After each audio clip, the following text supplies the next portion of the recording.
Hi everyone, thank you for my 15 subscribers. నేనైతే చెప్పాను కదా పెంటమితల పండగకి వెళ్ళి మా నాన్నమ్మలు పిలిస్తే అని చెప్పి నేను మేకపోతున్నాయి సార్. ఈ రోజైతే భోజనాలు పెడుతున్నారనమాట. సో అక్కడ రెడీ అయిపోతున్నాను.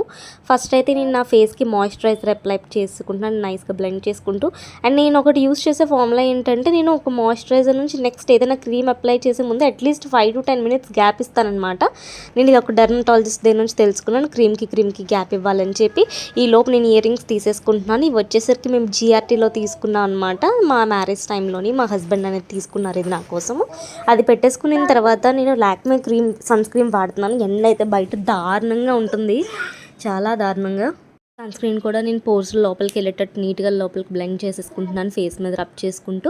తర్వాత వచ్చేసరికి బ్లాక్ బీడ్స్ నేను వైశ్యరాజ జ్యువెలర్స్ నుంచి తీసుకున్నాను అనమాట. 1,20,000 సంథింగ్ అలా పడింది అప్పట్లో నాకు, 14 grams అనమాట. విఏ వచ్చేసరికి అప్పట్లో నాకు ఆఫర్ ఉండడం వల్ల 4.9% విఏ పడింది. దాని తర్వాత నేను లిప్ బామ్ అప్లై చేసుకుంటున్నాను. నేను డైరెక్ట్గా ఎప్పుడు లిప్స్టిక్ అప్లై చేయను, ఫస్ట్ లిప్ బామ్ అప్లై చేస్తాను. ఎందుకంటే నాకేమనిపిస్తుంది అంటే, డైరెక్ట్ లిప్స్టిక్ అయితే లిప్స్ ఇంకా పాడైపోతాయి ఆ పెట్రోలియం జెల్లీ వల్ల అని అనిపిస్తుంది.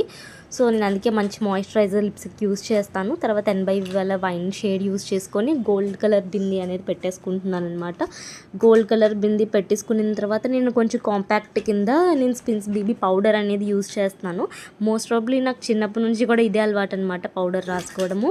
ఎందుకంటే ఇది కొంచెం మనకి మేకప్ ఫినిషింగ్ ఇస్తుంది అనమాట. అది ఇచ్చిన లైక్ పెట్టేసుకున్నాక కొంచెం కుంకుమ పెట్టుకుంటున్నాను నుదుటి మీద అండ్ స్టిక్కర్ కింద కూడా నీట్గా పెట్టేసుకొని ఇంకా నైస్గా నా హెయిర్ని కోమ్ చేసుకుంటున్నాను. ఎలాగో కొంచెం ఫ్రాక్ టైప్ డ్రెస్ కాబట్టి ఇంక హెయిర్ లీవ్ చేసుకుందాం అనుకుంటున్నాను.